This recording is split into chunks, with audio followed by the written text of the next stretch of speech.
Welcome to the Coach's Corner Show. I'm your host, Coach Tripp. Thanks for watching, everybody. We got a super special guest today, former college football coach, Coach Bradford. Coach Bradford, thanks for being on the show today.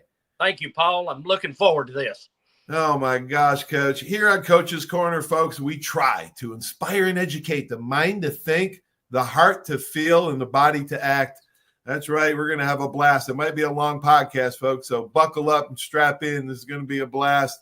Coach, I believe the apple doesn't fall far from the tree. So tell me a little bit about mom and dad and growing up in Layton, Alabama. For those that don't know, that's up north, Alabama, not too far from Town Creek and That's Ozzie Newsome and the Good family. Oh, my gosh.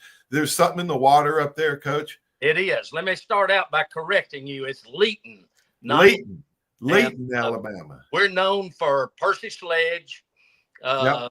Percy Sledge lived there in Layton. And, of course, Ozzie Newsome, Leon Douglas, that played basketball there at Alabama. Thad Flanagan, outstanding wide receiver. Phil Gargis played quarterback at Auburn. But, growing up in Layton, my dad was one of the assistant coaches.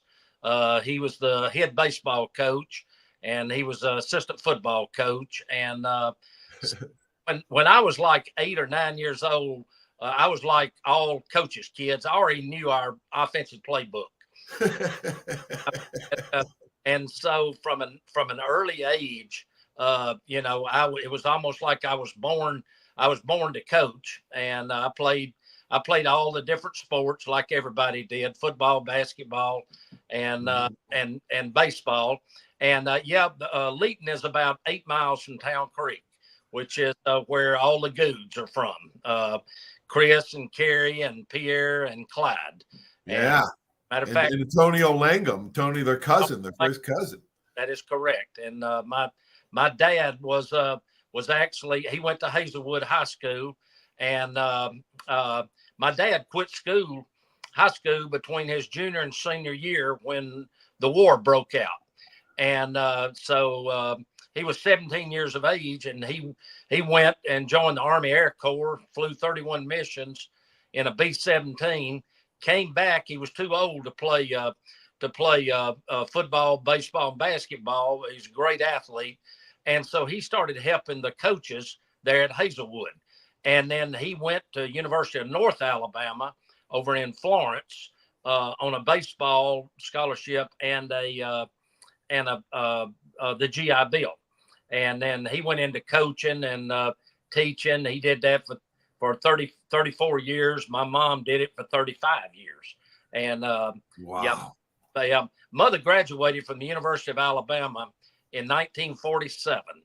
And this was about when Alabama, I think they played in the Rose Bowl somewhere along in those years with that would have been Von Mancha and Harry Gilmer and those guys. But mother, lady that lived in her dorm, they called her Nell Lee. Her real name was Harper Lee, which she wrote the book to Talking Birds. So mother and daddy both were educators, and like you said, the apple didn't fall far from the tree there. Oh my gosh, I guess that's how you got your love and passion for coaching. Your father, I did too. My dad at 17 years old also went into World War II at 17. So we have a lot in common there. My gosh, you got your degree at Alabama. You're a 5-year letterman in basketball. Did you play on the varsity as an 8th grader? It was actually in baseball. I was in baseball. You played on the varsity as an 8th grader. In the 8th grade, and only person to ever let her 5 years. Started in the 8th grade, and of course, being the smallest on the team, I played second base, where you put the guy with the weakest arm. And I had a couple of tryouts with the Cincinnati Reds, and went and signed a baseball and a basketball and baseball scholarship at Athens College. And I played there, and I was had the bright idea I was going to be a doctor. And so I did.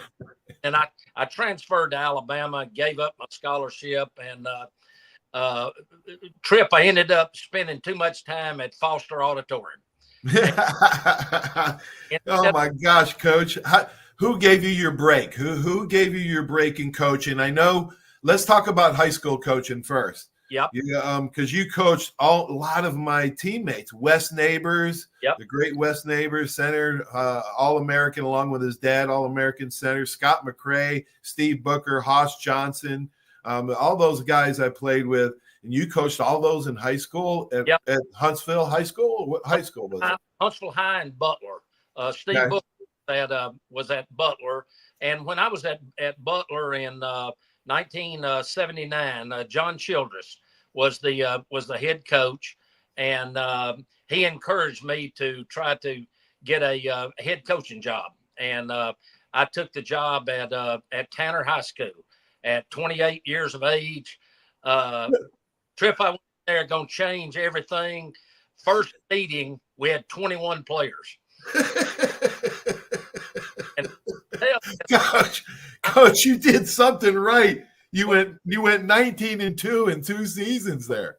We did that. We had some hungry kids, and we literally dressed out a manager so we'd have enough to score. And first rule was you can't get hurt. It was just right. You can't get hurt. But they had won 5 ball games in the previous 2 years, and we went in there, and it was a bunch of hungry kids. We went 19-2 and made the playoffs both years. And then I went and got the job at Muscle Shoals High School, and I was there.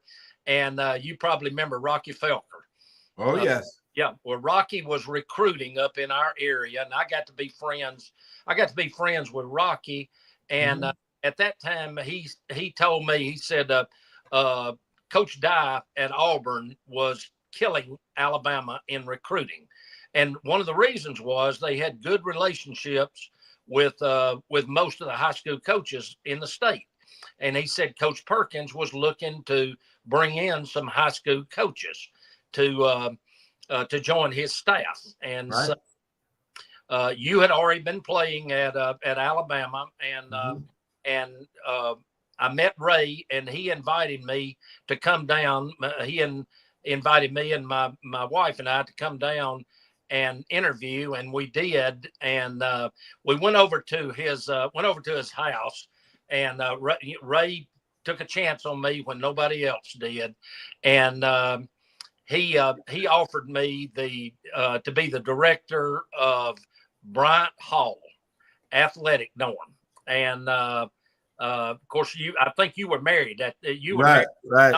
Yep. I was the only married player in '84. Yeah, my senior year, I had moved out by then. But you took over for the great Jack Rutledge. Tell some Bryant Hall stories, Coach. Oh golly, I took over, and it was almost like Animal House when the dorm had just fallen into disarray.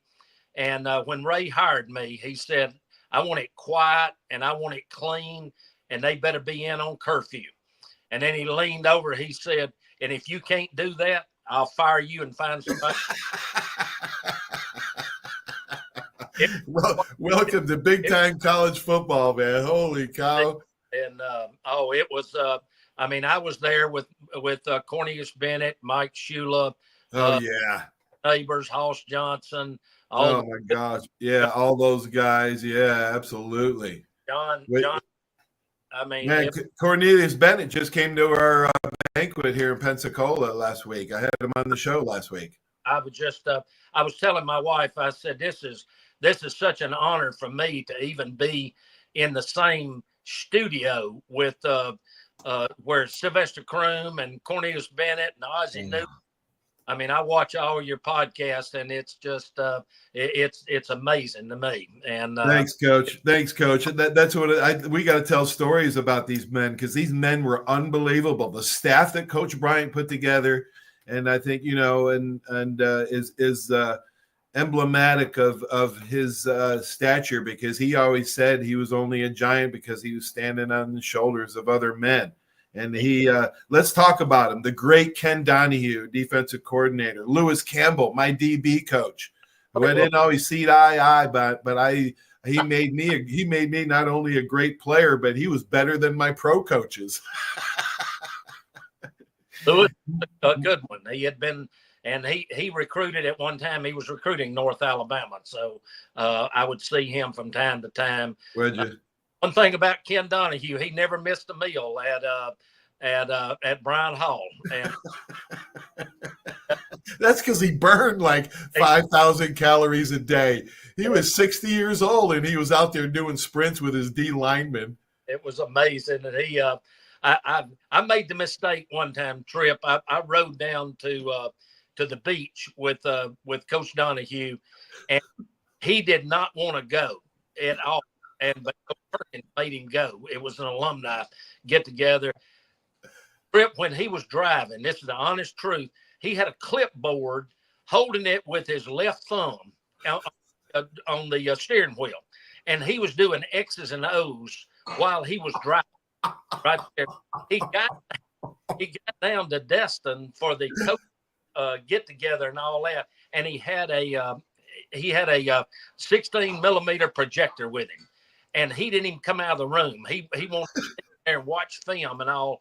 And finally, Perkins said, "Keno, if you want to go home, if you want to get back to Tuscaloosa, go ahead." Trip, 5 minutes to be in that car and throwing gravel. He couldn't wait to get back to Tuscaloosa and start breaking down.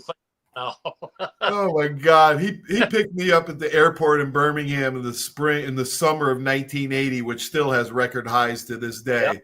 And I thought I got off the plane and I was 8 miles from the sun. And then Coach Donahue, he didn't say 5 words to me the whole trip back. And I'm like, oh my God, what planet have I just landed on? Mike Dubo, Sylvester Kroom, Rocky Felker, you mentioned, Dave Rader, George Henshaw, Jim Fuller, great offensive line coach with Joe Kynes, Al Miller, Kent Johnston. Oh my God. Oh. Coach, those are Hall of Fame people. Especially our strength coach. I was really lucky to have 2 great strength coaches in Al Miller and Ken Johnston. I would have never played without those men. They were, I can remember over in the Coliseum when it had that big sign that said it's Miller time. And it wasn't time to drink beer and have a good time either. God, I guarantee you. And then, of course, the stories about the lower gym and all, I mean, they're just they're legendary. And then, of course, when they would after all the workouts, then they'd come back to the dorm, and I had to be the referee and their uncle and their bigger brother. Coach, you have to break up fights and all sorts of crazy stuff. I had to do a couple of those, but I can say this with a lot of pride. Those years that we had Bryan Hall, nobody got arrested because they in on curfew. I mean, called me Deputy Dog, and a lot of them, Coach. And then I was running in. I think it was Bill Condon. I saw him down in Mobile, and they laughing one time. They said, "Coach, if it hadn't been for you, no telling how many times so many of us would have ended up in jail." Yeah. You saved a lot of kids' lives, Coach. They knew that they had to be in at curfew, and I'd check curfew and then go sit out in my car. How built in a horseshoe. Well, there's a certain place you could sit out there, and you both doors. They learn in a hurry not to try to slip out. And Coach, that's not an easy job, because you got to stay up till midnight every single night, and you got to be up early. You got to be up early when the first one gets up, and you got to be up late when the last one comes in the door and goes to bed. That's a difficult job. You get a break, but then Coach Curry comes in and fires everybody, and you're 35 years old with 2 kids, no job, no. I mean, talk about the adversity and the break that you got after that. Well, I had been there running Bryan Hall for 2 years, and then Steve Hale was the recruiting coordinator, and Steve was a good friend of mine. We lost him a few years ago. He was ended up being the director of the Senior Bowl, and Steve decided to go. He wanted to stay on the field coaching, so he went to Southern Miss, and when he did, Ray made me the recruiting coordinator, and I did that. When I was at the director of Bryan Hall, I made $20,000 a year. Oh my God, Paul, that really worth about probably 70,000 because I had no rent, no utilities, no phone, no food. And got a new dealer car every 4 months. Then when he named me the recruiting coordinator, I got a big raise. He moved me up to $28,000. And when he moved me to $28,000, I took about a $50,000 pay cut because I had to go get a house, had utility. But I was there with as the recruiting coordinator in '86, and then we ended up beating. Well, let me go back. See, I was running Bryan Hall in '84, which I guess that was probably around your senior year, wasn't it? Right. Okay. The first year we had a losing season. Ended up, we were going, ended up going 5-6. Right. Beat Auburn. Beat Auburn, yeah, Bo Jackson. Yep. And we then you can imagine the anxiety and tension at the dorm when we're about to have the first losing season since Coach Bryant came there in '58. And but yeah, I was there. Then when Ray decided we had just beat Washington in the Sun Bowl, and less than a week later we all got fired. We finished number 8 in the country. Bill Curry came in as the head coach. Steve Sloan was the athletic director, and I was 35 years old, married with 2 kids. Just got fired. We didn't even have a contract, and so I had no job. I didn't even have a car. We had to turn our car in. Wow. And so, I went to Gary White, who was in charge of the dealer cars. And I told him, I said, Gary, I got to turn my car in. I said, I've got a bicycle and it's got a flat on it. And so I'm trying to go find a job somewhere. Holy cow, Coach. And so Clem Griska and Dude Hennessy, some of what I call the old heads, Jack Rutledge, those guys had been with Coach Bryant. They were friends with Howard Schnellenberger, because Howard had been the offensive coordinator from '61 through '65 there with Coach. All those guys, yeah. And so I said, I asked them about Howard he had been at Louisville for 2 years. So I contacted him, and he, how he would talk. Yeah, I'd love to have you come on up. And so I went up there, and he was smoking his pipe and all that. And so I always tell the story. Some people say Louisville and some say Louisville. And we were driving up, and I thought, well, I want to make a good impression on Howard. I want to make sure I say this the correct way. So we stopped at a hamburger joint, and I go in, and I'm thinking, okay, I want to make sure that I say this the right way. So I go up to the counter, and I asked the girl, I said, all right, I want you to tell me where I am. Say it real slow. She leaned over, she said, Burger King.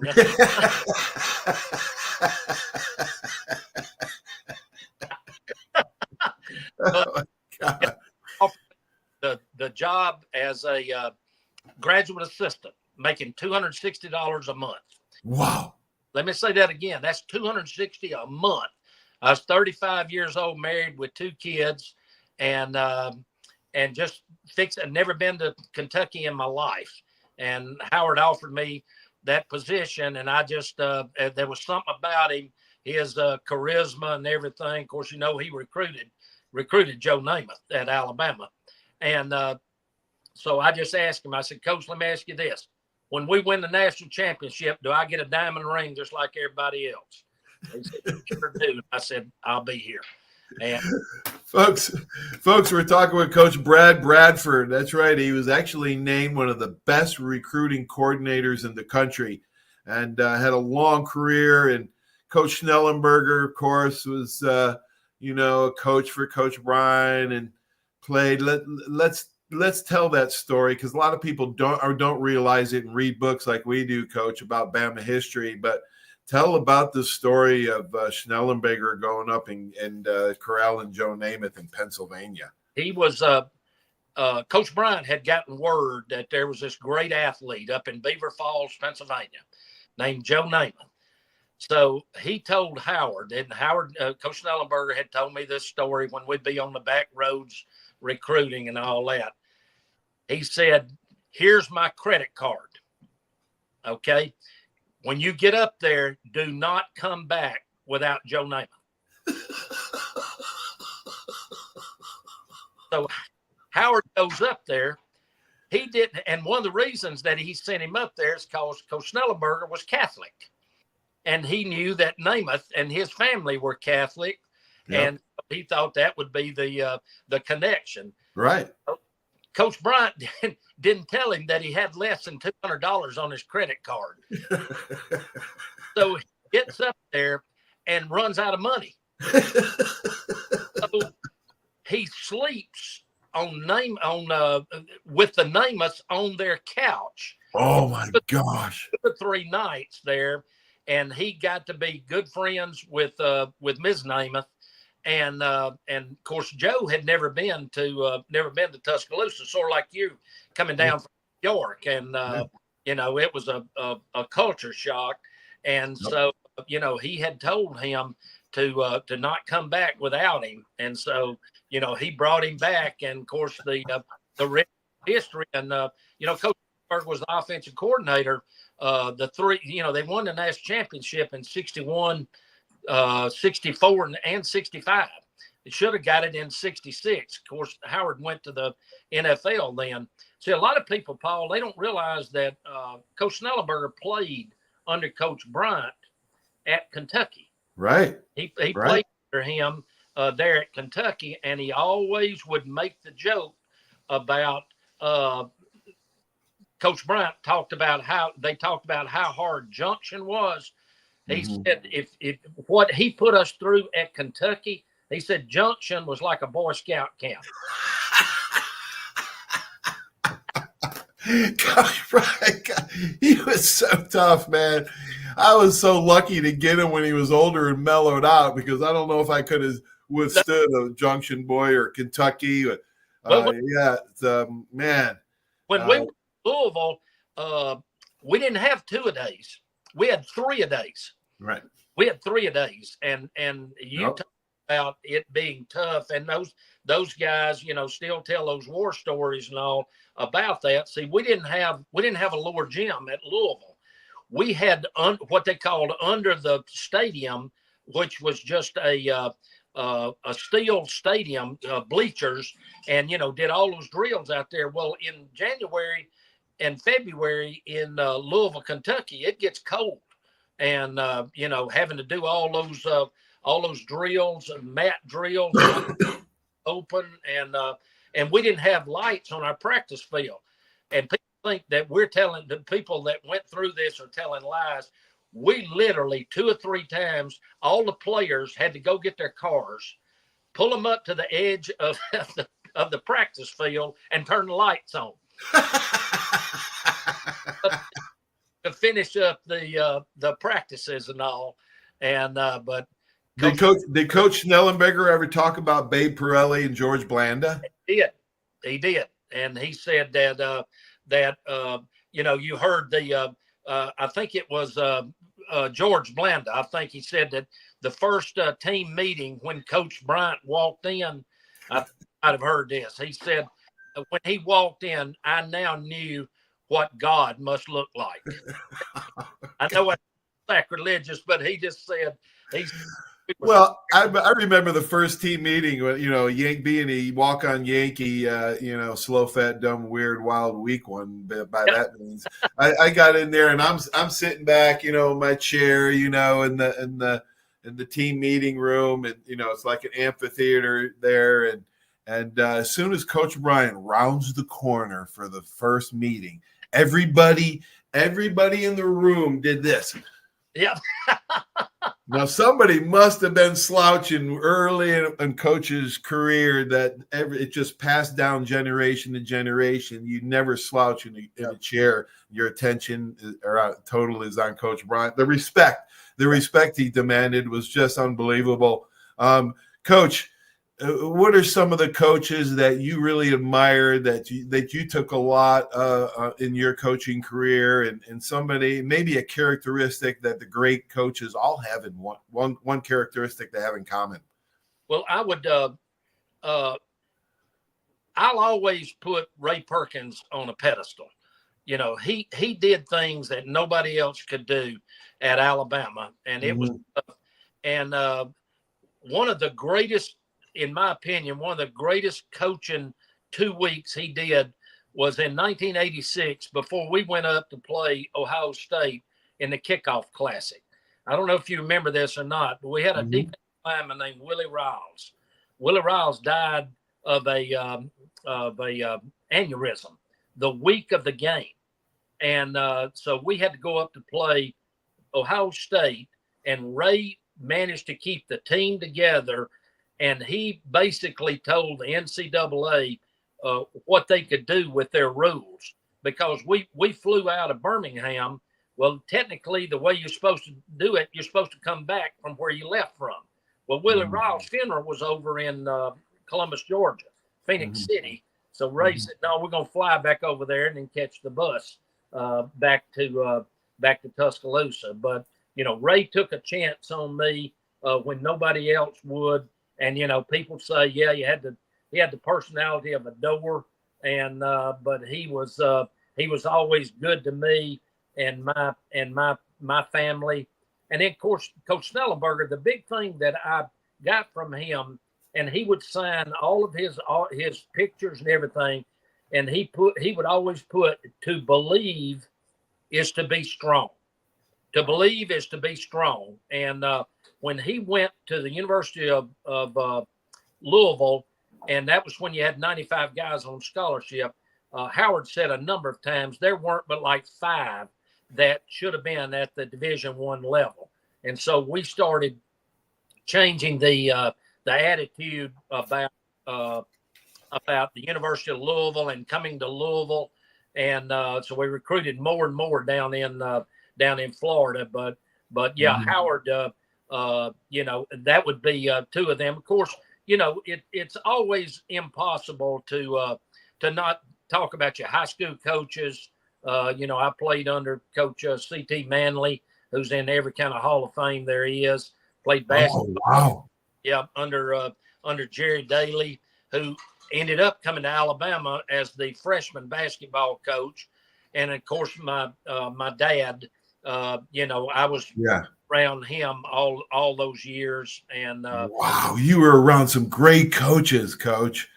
Really lucky. I was lucky too. I had Tommy Wilcox on the show, and him and I were both lucky to have great Hall of Fame high school coaches. Well, I think you have George O'Leary? George O'Leary was my high school coach for 3 years. Yeah. So blessed, right? How lucky are we? And it's you don't realize it, and a lot of times you don't appreciate it at the time. Right. Right.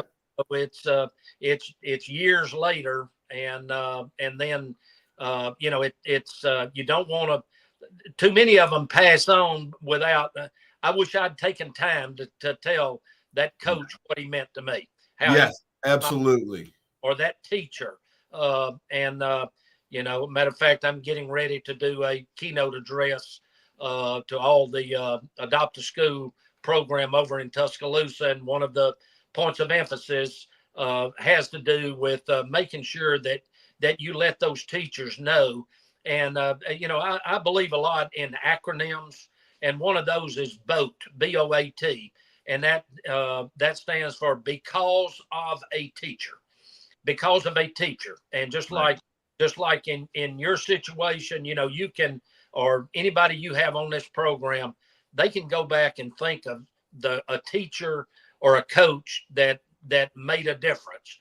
And a lot of times it's just simply by saying, I believe in you. And that's all it takes right there. And yes.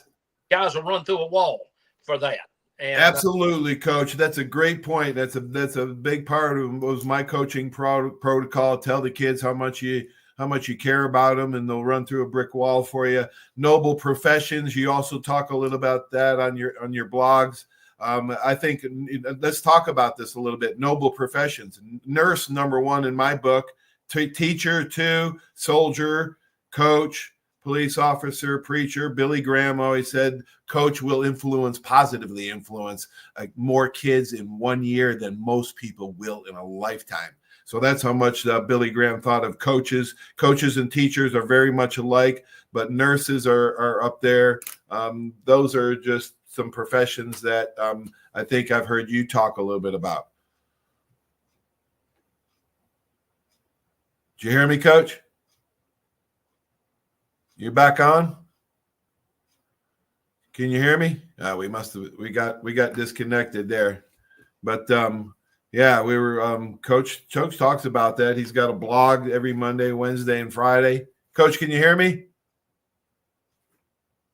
I can't hear me yet. Oh my gosh, we had so much to talk about. Let's hope he gets back on.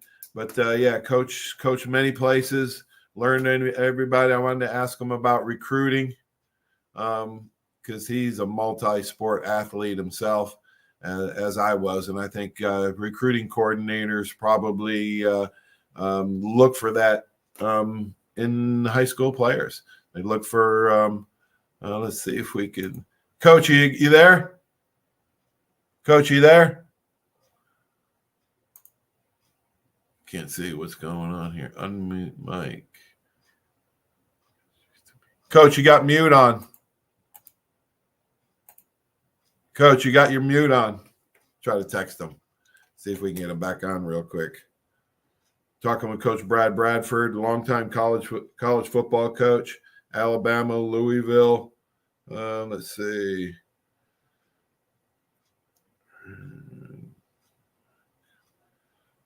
All right, let's see if he gets that message. See if we got Coach, you there? I think he's got his mic muted. Man, well, we got in a good half hour, Coach. Maybe we'll do part 2. We'll run this on Saturday, and we'll try to get Coach back for part 2 because there's so much more to talk about. But anyway, we'll try later. Thanks for watching this show, everybody. Stay tuned for these messages. Okay, without these sponsors, this just wouldn't be possible. And if you like the podcast, be sure to like it, share, follow, and check it out on YouTube. Search Paul Tripoli Coach's Corner. We'll try to get Coach back for round 2 next time. Thanks for watching, everybody. Have a great sports weekend. So long.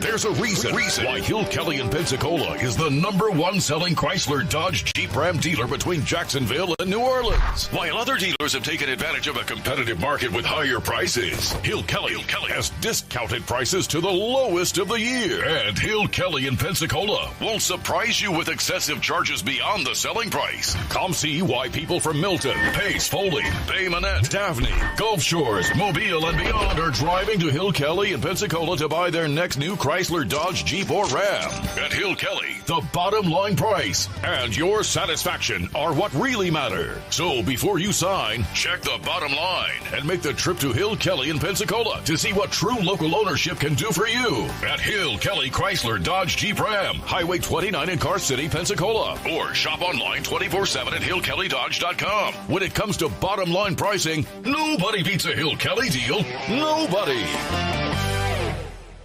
Drive a little to save a lot on 170 Buicks and GMCs at Step 1 Buick GMC. Get savings up to $4,000 on new Buick Encores, $9,450 on new Buick Envisions, $7,000 on new GMC Yukon XLs, or up to $15,345 off on new Sierras. Only at Step 1 Buick GMC, Pensacola. Plus tax, tag, title, license, dealer processing fee expires 7/31/24 on select new 24 in-stock models. Discount off MSRP includes all incentives. That's you trying to fix the plumbing yourself to save a few bucks. Doing things yourself doesn't always end well. The same goes for insurance. That's why Auto Owners works with local independent agents who tailor coverage to meet your needs and offer discounts for life, home, car, and business insurance. Because sometimes you need a professional to get the job done right. That's simple human sense. Drive a little to save a lot on 170 Buicks and GMCs at Step 1 Buick GMC. Get savings up to $4,000 on new Buick Encores, $9,450 on new Buick Envisions, $7,000 on new GMC Yukon XLs, or up to $15,345 off on new Sierras. Only at Step 1 Buick GMC, Pensacola. Plus tax, tag, title. Are you riding around in a filthy vehicle? Dirty car no more. Visit Ronnie's Car Wash today to get it shining in no time. They have 3 convenient locations with another coming soon. The unlimited monthly wash packages start as low as $14.95 per month with free vacuums, multi-purpose spray and towels. Visit them in Gulf Breeze, Navarre, Fort Walton, and soon Crestview. Don't wait, wash today. Be sure to see Ronnie's Car Wash on Facebook to see the latest specials and discounts. You'll be riding and shining in no time. Hey, Bill, some game, huh? I haven't really noticed, Paul. What? The biggest game of the year? I've been looking over my insurance. Talk about problems I'm trying to figure out. Well, do what I did. Call the Seiler Agency. They showed me what I needed and what I didn't. They even saved me money. Now, instead of worrying about my insurance, I can worry about the big game. Contact the Seiler Agency at 476-7443 for all of your insurance needs. Your independent agent for home, auto, boat, RV, commercial, general liability, life, and sound investment strategies. Call 476-7443 today. Barnes Heating and Air is a proud sponsor of Alabama football, serving the entire Pensacola community for over 50 years. Barnes Heating and Air is passionate about providing customers with world-class air conditioning and heating repairs, sales, and installation. Barnes Heating and Air is family-owned, insured, and committed to quality. For a free estimate, call 478-0141. Barnes Heating and Air is #1 in customer service with service calls 7 days a week. Call Barnes Heating and Air 478-0141 and roll Tide.